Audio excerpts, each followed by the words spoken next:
वहीं मध्य प्रदेश में नक्सली mind game खेल रहे हैं। आदिवासियों से पहले संवाद कर रहे हैं, फिर उन्हें इस्तेमाल कर रहे हैं। कहा जा रहा है कि प्रदेश के जंगलों में इनामी भी सक्रिय हैं।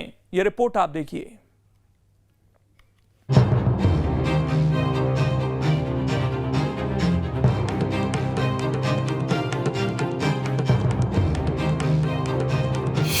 एमपी में टॉप नक्सलियों की सक्रियता, ट्राइबल से शादी कर बढ़ा रहे भरोसा।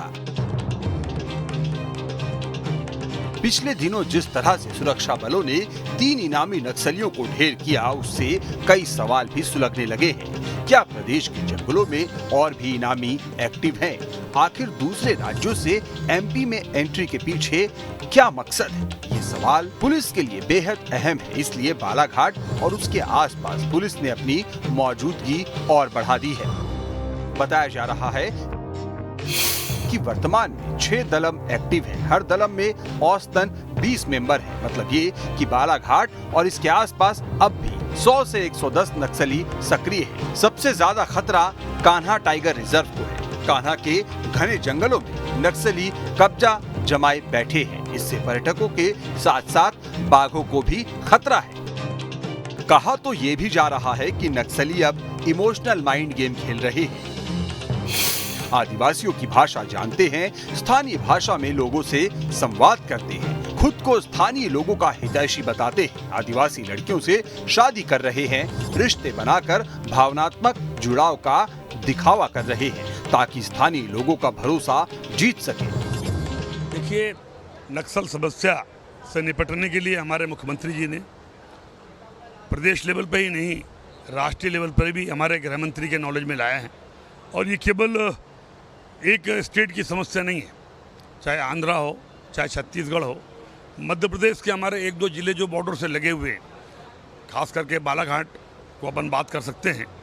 और वहाँ भी तेज़ी से हमारे और फोर्स ने और लोगों में जनजागृति लाते हुए हमने उनका सफाया किया है। देखिए, बेहद चिंता का विषय है। मध्य प्रदेश में नक्सलवाद जो समाप्त हो गया था, भाजपा सरकार की लापरवाही की वजह से, इंटेलिजेंस की असफलता की वजह से नक्सलवाद की जड़ें फिर से फैलने लगी हैं। गाँवों में नक्सली संबंध बना रहे हैं, रिश्ते बना रहे हैं, अपनी जड़ें फैला रहे हैं। यहाँ तक कि राष्ट्रीय वन क्षेत्रों में तक नक्सलियों ने कब्जा कर लिया है। सरकार को इस मामले में गंभीर कदम उठाना चाहिए, नक्सली नेक्सस को तोड़ना चाहिए, इंटेलिजेंस को सक्रिय करना चाहिए ताकि नक्सल मुक्त मध्य प्रदेश जो कांग्रेस सरकार ने दिया था वो बना रहे। पुलिस भी ये मानती है कि पहले की तुलना में प्रदेश में दलम बढ़े हैं, लेकिन नक्सलियों का दायरा नहीं बढ़ा है। कान्हा में 2 कैंप लगाकर रास्ता रोक दिया गया।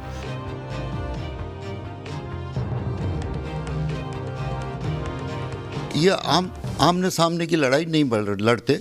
इन्हें मालूम है कि सरकार के पास ज़्यादा अच्छे हथियार हैं, ज़्यादा आदमी हैं, ये सब।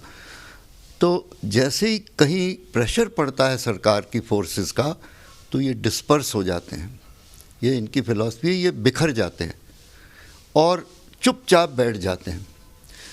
मतलब कोई एक्टिव चीज़ नहीं करते हैं, पर पैसिव चीज़ें करते रहते हैं। जैसे अगर बिखर गए कहीं पर, तो फिर ये अपनी फिलॉसफी को कैसे बढ़ाएंगे आगे। तो ये अपना सूचना तंत्र हुआ, अपने सेफ हाउसेस जहाँ अपने अच्छे आदमियों को छुपा के रख सकें, ये सब करते हैं। इसके लिए अगर ये आज आदिवासी लड़कियों से शादी करके ये तरीका अपना रहे हैं, तो हमें कोई ताज्जुब नहीं होना चाहिए। उनके लिए कोई एक एम है उनके लिए कोई कौन सा तरीका वो अपनाएं, इसकी कोई लिमिट नहीं है। वैसे सवाल ये भी है कि आखिर बालाघाट में ही नक्सलियों की मौजूदगी क्यों बढ़ रही है। तो दरअसल बालाघाट ड्राई जंक्शन है, तीनों राज्यों की सीमाएं लगती हैं। दबाव बढ़ने पर दूसरे राज्यों में आसानी से एंट्री कर जाते हैं, इसलिए ये नक्सलियों का एपिसेंटर है। कहा जाता है कि बालाघाट में 6 दलम सक्रिय हैं। अब सवाल है कि आखिर दलम क्या होता है। ये नक्सलियों के ब्लॉक लेवल का एक स्ट्रक्चर है। ये जिस एरिया में काम करते हैं वही नाम होता है। एक दलम में कमांडर सहित 20 सदस्य होते हैं। खुफिया विभाग को ये भी इनपुट मिले थे कि अमरकंटक को नक्सली हेडक्वार्टर बनाना चाहते हैं। छत्तीसगढ़, महाराष्ट्र से खदेड़े गए नक्सली यहाँ सक्रिय हैं। वो ठिकाना बनाकर दूसरे इलाकों में गतिविधियां बढ़ा रहे हैं। जानकारी के मुताबिक 2016-17 में सर्वे शुरू हुआ था। हेडक्वार्टर खोलने के लिए सर्वे शुरू हुआ था। इसके बाद चोरी छिपे मूवमेंट शुरू हुआ। सेंट्रल कमेटी का हेड ऑफिस अबूझमाड़ में है। अबूझमाड़ का कुछ हिस्सा महाराष्ट्र और आंध्र प्रदेश में पड़ता है। बालाघाट में पुलिस को दस्तावेज मिले थे। दस्तावेज में 2 जगहों पर हेडक्वार्टर बनाने की बात थी। पहला अमरकंटक, दूसरा बालाघाट में प्लान था। इसलिए इन्हीं 2 इलाकों में नक्सलियों की मौजूदगी दिखती है। मध्य प्रदेश के जंगलों में इन दिनों नक्सली समस्या तेजी से बढ़ती जा रही है और स्थानीय लोगों का भरोसा जीतने के लिए नक्सलवादी आदिवासी युवतियों से विवाह तक कर रहे हैं ताकि उन पर भरोसा जताया जा सके।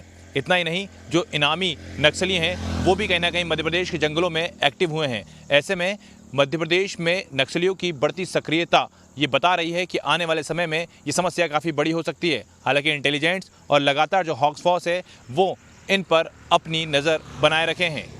वीडियो जर्नलिस्ट हिमांशु के साथ जितेंद्र शर्मा, न्यूज़ स्टेट, भोपाल। अब इसमें खबर तो यह है कि कई नक्सलियों के फोटो सालों पुराने हैं। ऐसे में अब उन्हें पहचानना मुश्किल है। कोई सामने आ जाए तब भी पहचान करना चुनौती भरा काम है। ऐसे में लोकल इनपुट ही बड़ा सहारा होता है।